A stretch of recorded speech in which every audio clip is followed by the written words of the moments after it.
Honored today, really honored today to have a special guest with us, Dr. Romelia Salinas. She's going to share her leadership journey with all of us, and want to tell you a little bit about Dr. Salinas. First off, she is serving as the Dean of Library and Learning Resources at Mount San Antonio College in Los Angeles. I don't know why I sometimes think that's in Texas, but it's not. She's currently also the Vice President and President-elect of Reforma. And for those of you who don't know, Reforma is the National Association to Promote Library and Information Services to Latinos and the Spanish-speaking. It's a national organization, and they just celebrated their 50th anniversary. I think the Black Caucus, too, I think celebrated their 50th. So these organizations have been around for a while, but they've also mentored and helped build the diversity in our profession. Dr. Salinas has worked in higher education in libraries in particular for the last 25 years. She's worked as staff, as faculty, and now as an administrator. She holds a bachelor's degree in law and society and Chicano studies from UC Santa Barbara. She earned her MLIS and later a PhD in Library and Information Sciences, both from UCLA. Go Bruins, I'm an alum as well. So, this is amazing with these higher education, how wonderful it is and how fortunate I am to have been able to have an education at an institution such as UCLA, but I diverge. So, Dr. Salinas oversees the college library there in Mount San Antonio College. The college provides tutoring services, computer learning lab, and an online learning support center in addition to the library, and also supports the integration of technology into teaching for the faculty there. Romelia, thank you so much for joining us today. I appreciate, and I think everybody here appreciates you taking the time. As Christine said, we'll go through some questions and give people an opportunity to ask you some questions, hopefully, about your leadership journey. In the audience today, we have many folks from our developing leaders in California libraries. They are here for a workshop on leadership. And I think they'd be anxious to find out, Romelia, your leadership journey.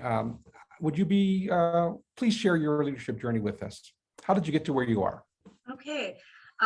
Well, thank you, Martin, and thank you so much for this opportunity to be here and just and share my story with you. As I said earlier to you, it's a little uncomfortable for me to share my personal story. I don't really like to talk about myself all that much, so this is a challenge for myself. So let me just tell you a little bit about myself. I grew up, well, I was born in Texas, but I call home Central California. I moved to Central California as a toddler, and I grew up very much in the countryside. It was my parents. I come from a farm working family, so we lived out in rural California, and I didn't have a lot of I very little experience with libraries. I didn't go to the libraries. I do have memories of a bookmobile sometimes coming out to the community area where where I lived, but libraries weren't necessarily a part of my life. So the idea of becoming a librarian or going to work in a library was not something I had grown up with. But I went to school, I did well in school. As soon as I graduated from high school, I went to Santa Barbara as an undergrad. And my plan was to become a lawyer. And I went through that education. And something happened towards the end of my studies at UC Santa Barbara. I was, like I said, I was a double major in law and society and Chicano studies. And as a Chicano studies major, I took a research methods class that was taught by a librarian. And Sal Gureña at UC Santa Barbara, who's also the Chicano studies librarian there. And in taking that class, I fell in love with librarianship. And a lot of people say, oh, I became a librarian because I love books. And that's not really why I fell in love. It wasn't the books per se. I love the technology associated with librarianship at that time. And again, back then, the CD-ROMs were just coming out, online searching was just coming out. And I fell in love with the organization of information, the indexes, just the sophistication and the thought. And so that's kind of how I said, oh, wow, think this is something I want to do. And so I asked Sal if I could have a job working with him in the library. And at that time, he was the director of the California Ethnic and Multicultural Archives. So that was my first job in the library, working in that archive. And again, I fell in love with this idea of archives and building collections that were reflective of communities that weren't necessarily included in libraries, right? Because that was the purpose of that particular collection. So I went to library school to become an archivist. Okay. And so that's, I went to UCLA to get my master's in library science. When I got to UCLA, UCLA at that time had a mentoring program between Reforma and the library school. So I was partnered with a Reformista who worked at UCLA, Richard Chabran, and that's kind of how I ended up going into academic librarianship.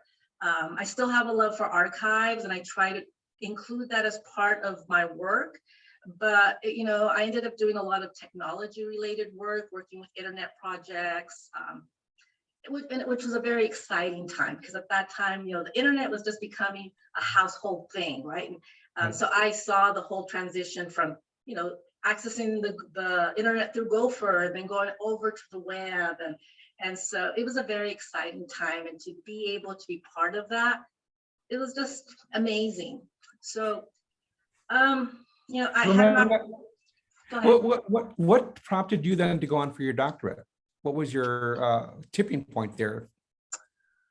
Well, I ended up working at UCLA, UCR, finally settled at Cal State LA, where I became an academic librarian for many years.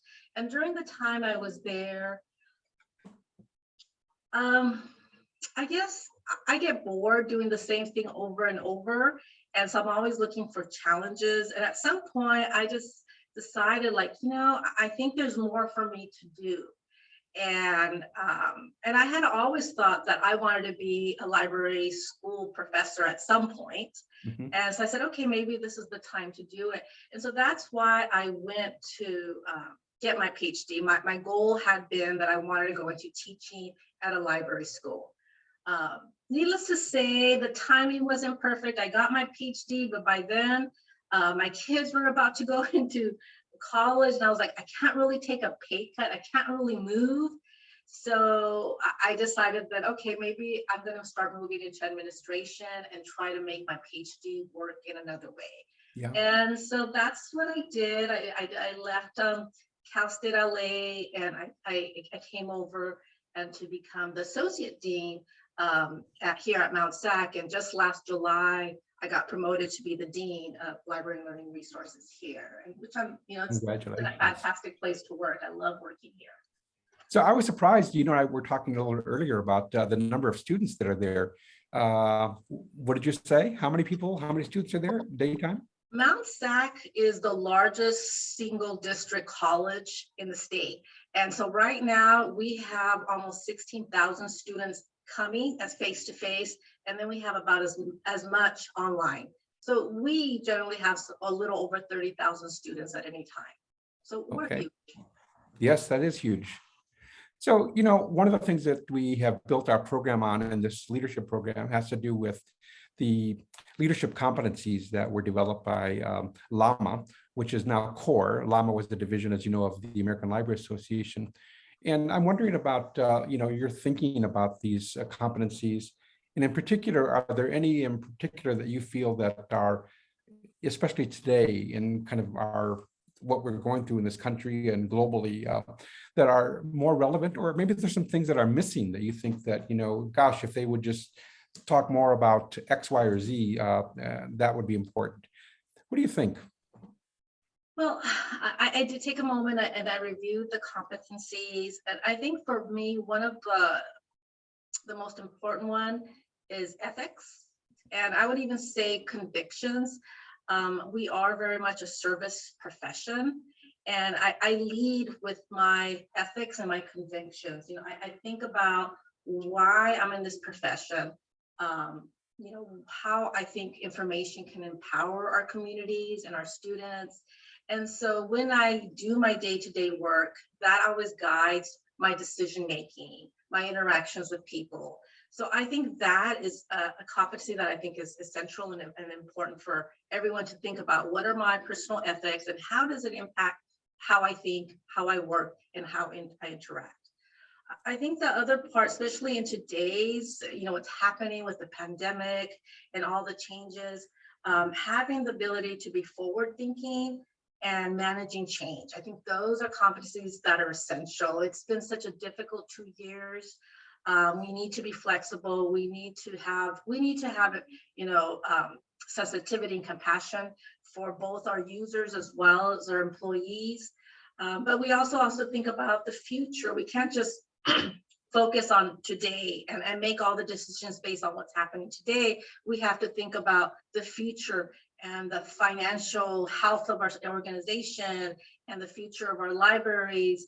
And so, and it's difficult because you kind of get caught up in the moment. So you lose track of ability to think about, well, what am I doing today that's going to impact us 2 years down the road when maybe we're going to have a budget cut, and so those kind of things I think are important. The other thing that I say that also I find helpful in my professional development or my leadership style is this idea of persistence and dependency. I want my employees and the people I interact with, my colleagues, to think of me as someone they can rely on. So follow through is important. Consistency in my thinking is important. I think it's very difficult to work with people who one day say this thing and the next day they say another thing. So I try not to be like that, not to say I'm perfect, but I think having that persistent mindset, and again, that kind of goes back to having a strong understanding of my ethics and my convictions and how they guide my work. Well, along those lines, how do you practice then leadership in academia at the university? I mean, I imagine you're probably on some committees and all, but how do you do that?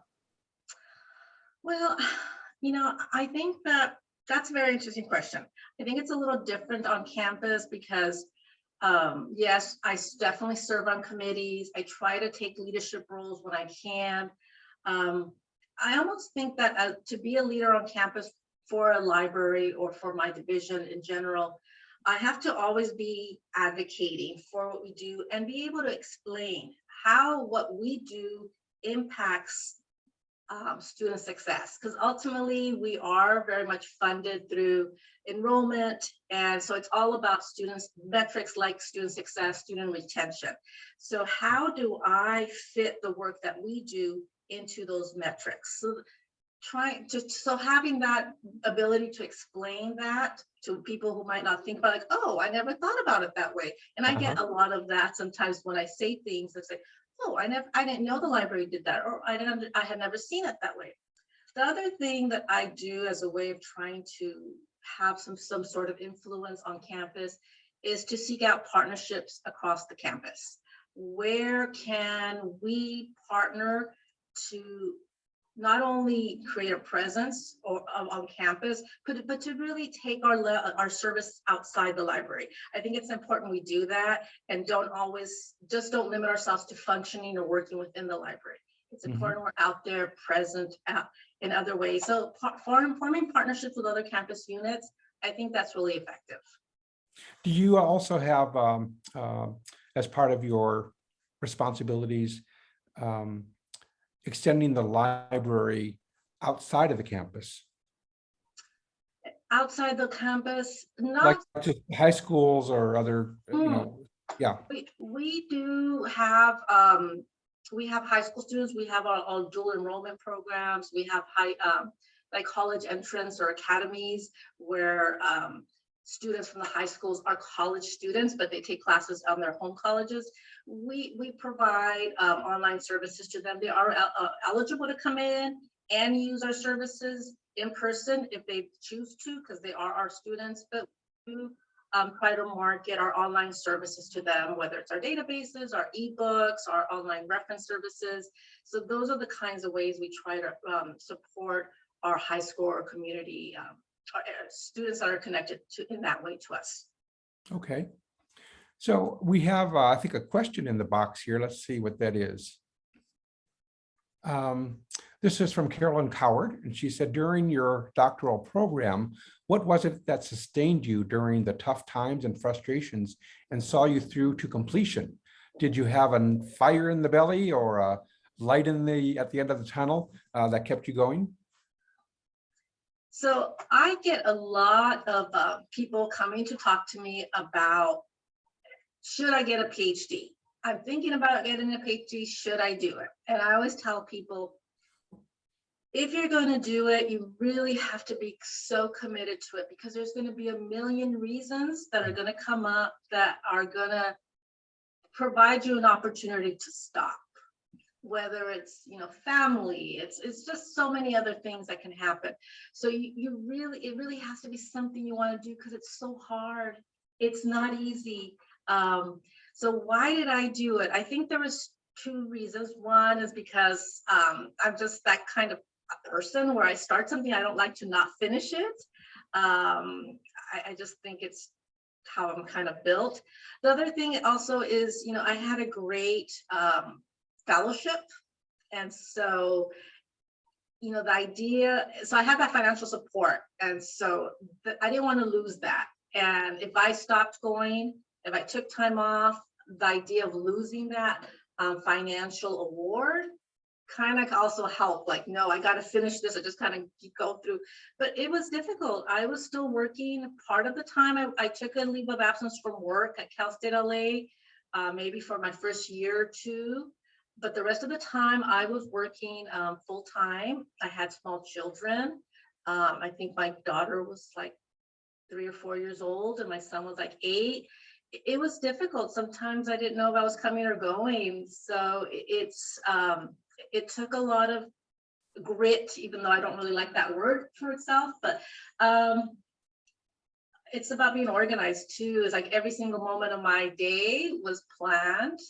If I was out on the softball field taking my daughter to practice, I was in the stands doing my reading. So everything was always like, or I was doing grading because I was TAing at some point, grading down on the soccer field, and just trying to maximize my time and being organized and not leaving anything till tomorrow, because it wasn't an option for me. What was your dissertation about? Oh, my dissertation was on the digital divide, which is very timely. And it was specifically looking at digital barriers for undergraduate students with a focus on the Latino student. And so it was interesting, I've had these ideas of the digital divide and how it's not just about the technology. And oftentimes people think that by giving students a laptop or a hotspot that you have addressed the digital divide, but the digital divide itself is very complicated. There's all these layers to it. Do they have the skills? And I even see that here. We have a huge laptop loan program that I run here. We have, in collaboration with IT and Student Services, I'll have to give them credit. We have almost 10,000 items that we circulate, whether hotspots or laptops. And but you see students come in and they're just like, how do I turn it on? What do I do next? There's just some of the students don't have the basic skills to even be able to operate. So you can give them the technology, but if you're not giving them the other layer of support, it's kind of hard for them to really be able to use the technology to succeed in class. I haven't seen any recent stats. I wonder if you are familiar with Dr. Kathleen de la Pena used to do a report on the status of the demographics of people in libraries, working in libraries. Do you have any idea of how many PhDs there are who would consider themselves or self-identify as Latinx, Latina in particular? I don't have those stats, but I will tell you that I was the first Latina to get her PhD in library science from UCLA. And I graduated in 2008. So, there's not many of us. And yeah. Well, I along think those the lines, profession could do more. That's right. Well, maybe as a result of your discussion today, more will consider doing that. Well, one of the things I guess I was thinking about along those lines is, how being who you are ethnically, gender-wise, how that challenges your experience as a leader, and how you're challenged in academia. Are the standards different for you? I mean, I don't know if you want to say that or not, but I guess, I mean, obviously, we live very much still in a racist and sexist society. So, of course, me being a woman of color hasn't helped, right? It's been challenging at times.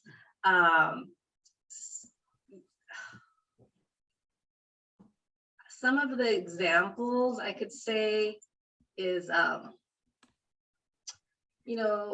being a librarian, I had experiences where students didn't want to be helped by me, where I'd be at the reference desk and they'd come in, oh, I want the librarian to help me. And I would say, oh, I'm a librarian. No, the librarian, they'd point over to, the white guy with the blazer on, So you have to deal with those kind of situations. I think the other thing is that, I'm first generation. I was an English learner. I was born in Texas, but I was born to Spanish speaking parents. So when I entered school, I didn't speak English. So I had to learn. I was placed in a English speaking class. So I kind of had to sink or swim. It was that whole thing. And so growing up, I wasn't prepared to be a leader, right? I wasn't prepared to be professional. That wasn't what I was prepared to do. So when I entered into these positions of authority or leadership, I wasn't perceived as a leader, right? I didn't look like a leader. I didn't speak like a leader. My personality isn't what others might think as a strong leader.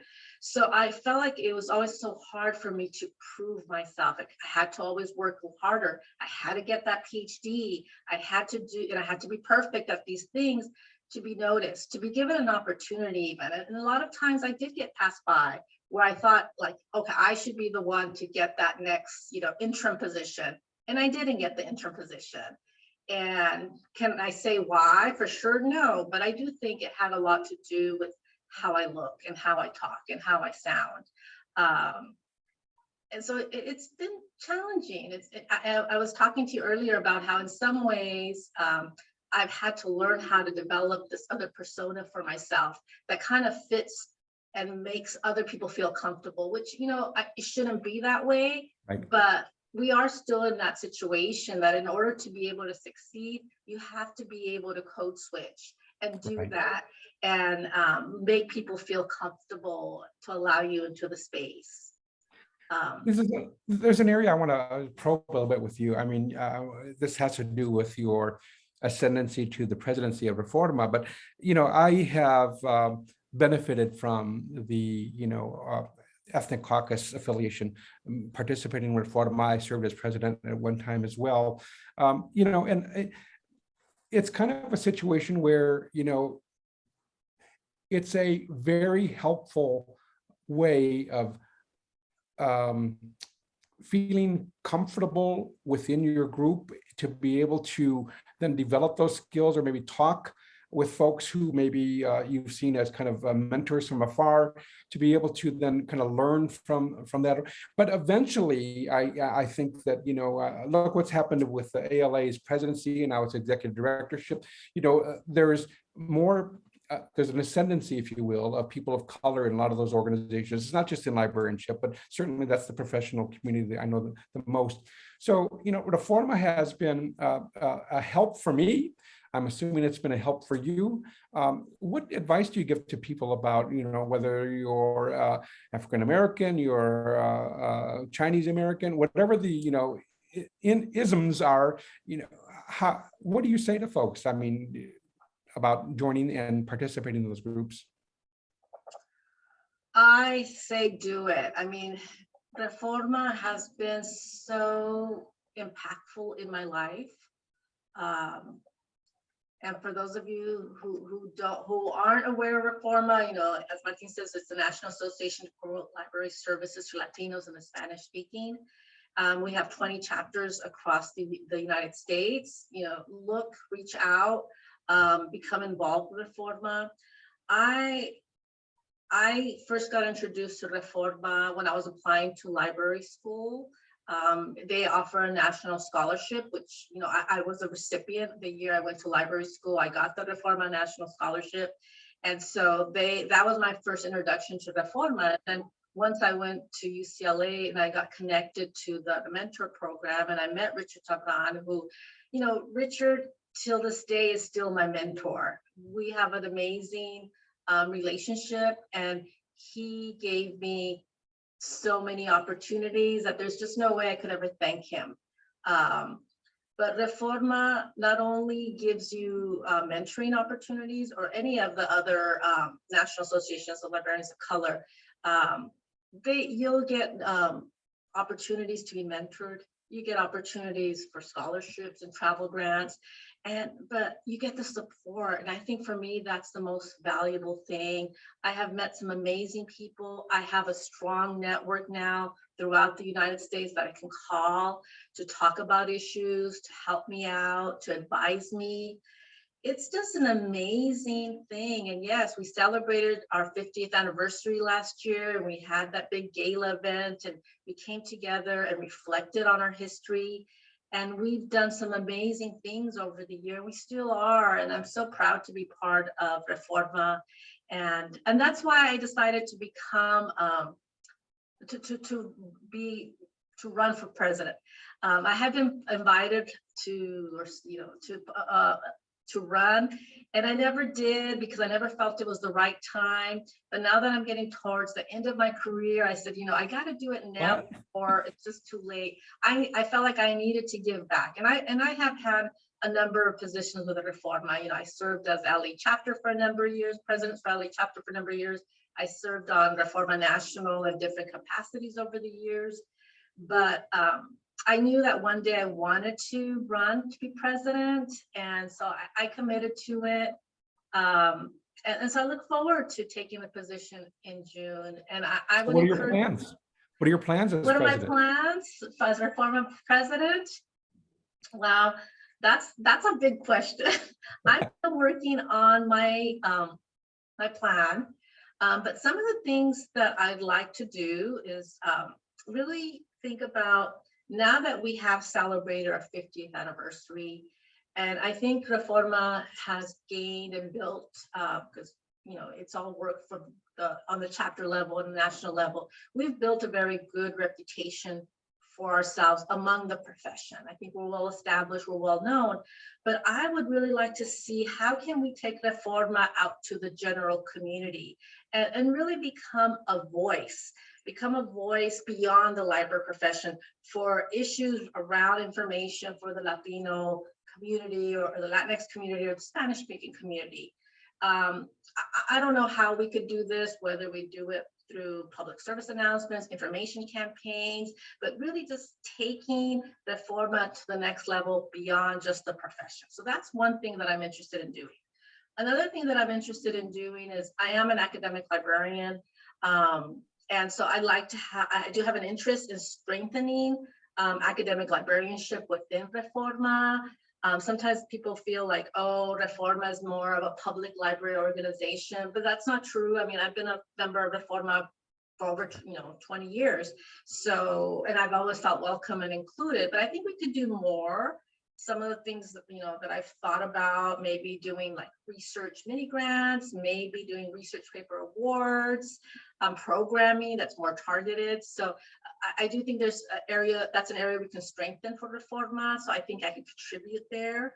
And then generally, just looking at the organizational infrastructure and how can we develop it even further.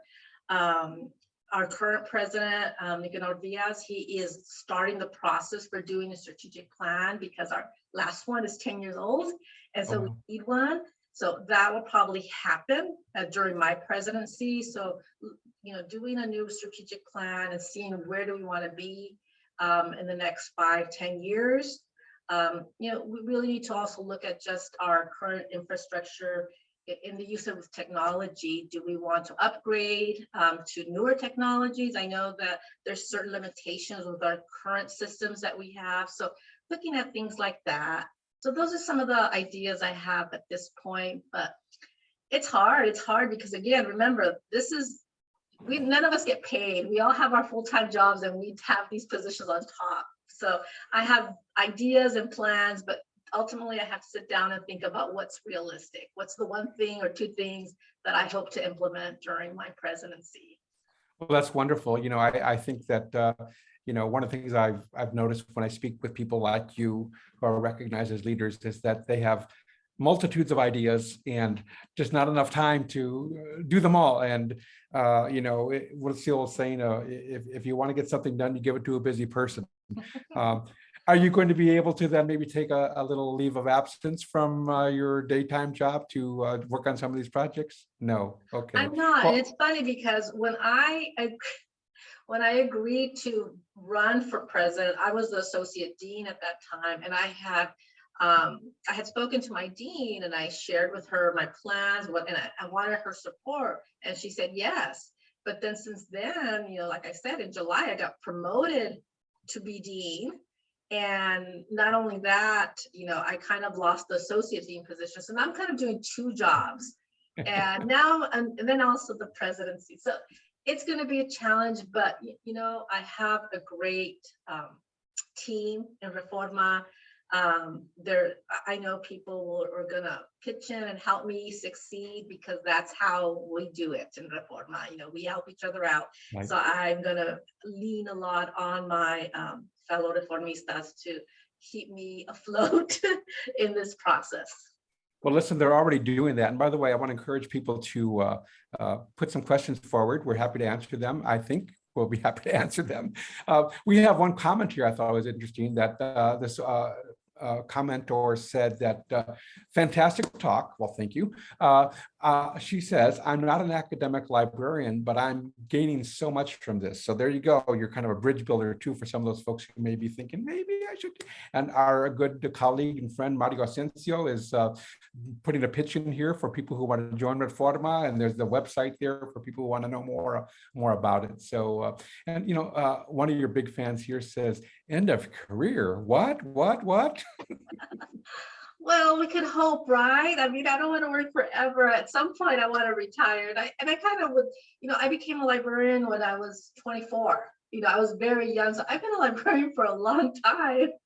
And I love it. And I'm so glad I didn't become a lawyer and I became a librarian. Because it's been amazing. I think for people who have never thought of librarianship as a career, there's so much flexibility. There's so much you can do. There's so many different opportunities. Yes. And if you're not a part of the profession, you have no idea of how amazing Yes. the profession is. I don't know about you, but when my parents my mother in particular would say, you're changing jobs again. I said, no, wait. I work for the American Library Association, and they just transfer me to different libraries around the country. And that's the only way she could understand it, because my generation parents, it was like, you get a job, you stay there, and you retire from that job, even if it's 45 years or whatever. And, so for me to move around, it was like, what are you doing? It's like, no, it's true, because I did stay a long time at Cal State Los Angeles. I was there for almost like 18 years as a faculty member. And it was hard for me to leave it because I love the campus. I love the students. But when I left, the same thing, my mother was just like, why are you leaving your job? It's been so good to you. And it's so close to your house, because it was. I was very close to my house. And she didn't understand, yeah. And I said, well, it's just time, Mom. She's like, how about if it doesn't work out? What are you going to do? And, I think for people, my mother was a farm worker. She just didn't, she doesn't even understand my job, but she didn't understand this idea of having some sort of job security and be marketable. And okay, well, if it doesn't work out there, I'll look for another job. And I think I could still get another job, anyways, yes, I Well, totally understand. you raised another question in my mind because I've struggled with this a little bit, and maybe not you, but as I went through my education, the kinds of relationships that I might have had with, friends and family who didn't do something similar or go on to college or graduate school. Um, did that impact you in any way? Was there ever a time where you said, gee, maybe I either don't belong here, or maybe I shouldn't be here. Maybe I should go back and to my community. Um, Definitely. I think um, when I graduated with my BA from UC Santa Barbara, I value that degree more than when I got my master's or when I got my PhD because it was hard. As Mhm. a first generation student from I mean, my family was very poor and I went to UC Santa Barbara. There's a bunch of rich kids that go to school there. It's a very privileged school. And it was a culture shock for me in so many different ways. Yes. Leaving my community, going there, trying to fit in, trying to figure out who I was, and trying to succeed. There was just so many times where I just felt like I don't belong here. I wanted to give up. But again, going back to who I am, I don't like to give up on things. I like to see things through. Um, and yeah, it's difficult. And I'm sure many other people have the same experience of when you are the first generation, and you don't have a lot of resources and you don't have the expensive backpack and you can't, and even though you get financial aid, you try to stretch that out so you don't get to go out and do all the fun stuff that everybody else is doing. You have to forego that. So Yes. I totally understand that Yes. experience. Well, I feel very fortunate. Hey, I found this quote from you, and I want to just read it and see if Oh, it still applies. Okay. okay. You said, I would encourage future librarians to be resourceful and persistent in their work. When encountering obstacles, moving your ideas forward, always look for other avenues. Be creative in your services and don't limit yourself to the confines of what and how your library has done things in the past. Small actions can lead to big changes. Oh, I said that. You said that. Very eloquent. um, well, I still believe that, you know, and I think maybe it has to do with the fact that I did grow up very poor and always and learned how to be resourceful. And and working at Cal State LA, which again is a fantastic place, but it was very under resourced. So it was always about trying to see what can we do with what we have. Yeah. Don't focus on what you can't do. And so that's one of my pet peeves, when people just focus on, well, we can't do that because of this and we can't do this. It's like, okay, we don't have to do that, but what can we do? There has to be something we can do. um, and so I encourage that kind of thinking, because our patrons or our students, they deserve it. We Mhm. need to be creative. We can't just say, oh, well, we don't have any money or we don't have this, so we can't do anything. You guys are all smart people. Let's think about what can we do with our existing resources. And I understand, we want to advocate for more resources. We shouldn't be underfunded, but that's not gonna having those conversations isn't going to help our students right now in this moment when you don't have the resources. So don't stop trying to get resources, but how are you going to serve your students at this moment if you don't have resources? So that means sometimes you're going to have to do things that you think like, this is what I went to library school to do. It's like, I'll tell you a story. When I was getting my PhD at UCLA, I was a TA, and one of the classes I was TAing for, students had to do this service learning project where they had to go out to nonprofits. Sometimes it was libraries, sometimes it was other information resources, and they had to provide X amount of hours of service. And then they had to write a journal and they had to kind of reflect on what they did there. A lot of them would write about how they had to put up chairs and they had to put up flyers and how they felt that this wasn't librarian work and how were they developing as librarians. I was like, depending on where you're working, that might be your librarian work because you're not going to have anyone else to do that for you. So you have to be willing to do that kind of work if that's what's required to be able to serve your patrons or your users. So I think it's a more positive way to always look at what you can do and not focusing on what you can't do. And I do believe that small actions can make big changes. So it could be something as, changing the signage you have, or reconfiguring your space, or changing the artwork in your entrance to make people feel more included and welcome. So again, it's always as you move through your spaces, think about things like that. How do your users think of the space, and is there something there that you can change that will be more welcoming and more including of different populations? So I'm going to call you on something now. You said earlier that you were looking forward to retirement at some point. I guess we all kind of do, although I have a hard time accepting it. So what's next for Dr. Salinas's leadership journey? I'm at this point where I kind of feel like, okay, I'm a dean now. I feel like I've reached what I've wanted to do, because this is all I've thought about up to this point. Like, oh, someday I'd like to be a dean of a library. That's kind of all I've thought of. But again, this just happened last July. So it's still kind of, I reached my goal, my life goal, I guess. So I haven't really thought about what's next. Like, is this where I'm going to stay?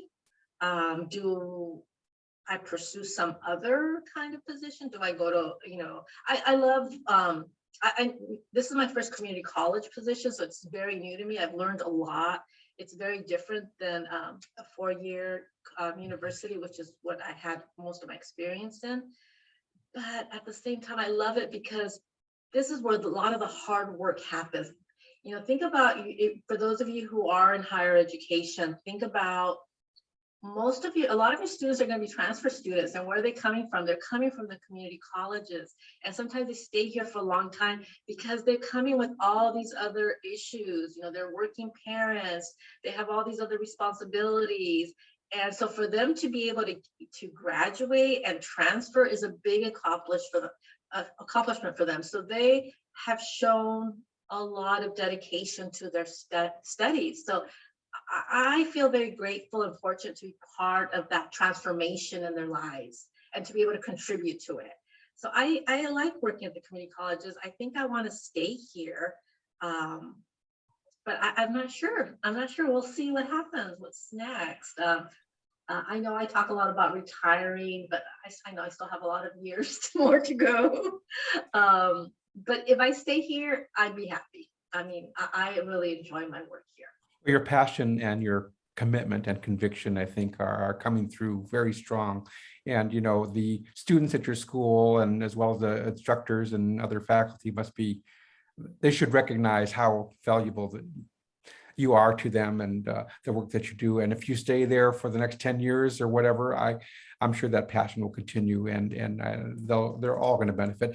The work that you do, as you said, it's hard because everybody comes with different skill sets, and for the library and somebody like you to be able to recognize that and meet them where they are and work with your staff and other librarians to be able to do that. We say we accept the top 100% of students. I mean, because anybody can come to a community college, so we like accept that. the top 100%. So I want to thank you, Romelia, for sharing your leadership journey with us. I know that I've seen all the chats in here. People are applauding you and calling you Super Dean, and I know they enjoyed it. Enjoyed our conversation. You have any closing thoughts or ideas? No, I'm just grateful for this opportunity. I'm really appreciate the fact that this forum exists. I want people to know that I'm here if you need to talk to someone. If you want to talk about going get a PhD, I'm more than happy to have that conversation with you. I encourage everyone to become active in their profession, whatever group that might be.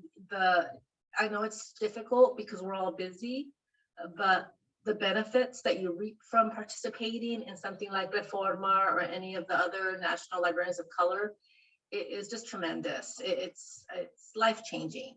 So I would just encourage you to consider that and to make that commitment to an organization, because those are the memories you're going to have as a profession. Those conferences, those events, those things, that's what's going to stay with you. And it's been an amazing journey for me, really, to be part of Reforma, to be in the library profession. So I would encourage you to take that step if you haven't already. Well, Dr. Romelia Salinas, Dean of Mount St. Mary's College in Los Angeles, not in San Antonio. Thank you so much. And everybody, thank you for joining us today. Just to remind you that this has been recorded. So if you wanted to share it with others, it'll be posted on our website at DLCL, Developing Leaders in California Libraries, or CLA Leadership, I should say, is the website, CLAleadership.org. And you can share it with them as well. I see something came across here. Let me just make sure we didn't miss a question. Did I miss a question here? Thanks for talking. Thank you for listening to me. This has been fun. I really appreciate it. I appreciate reading all the positive comments. It really means the world to me. I'm honored, and I look forward, for all the Reformistas out there, I look forward to serving as your president for next year. Thank you. Bye-bye. Bye.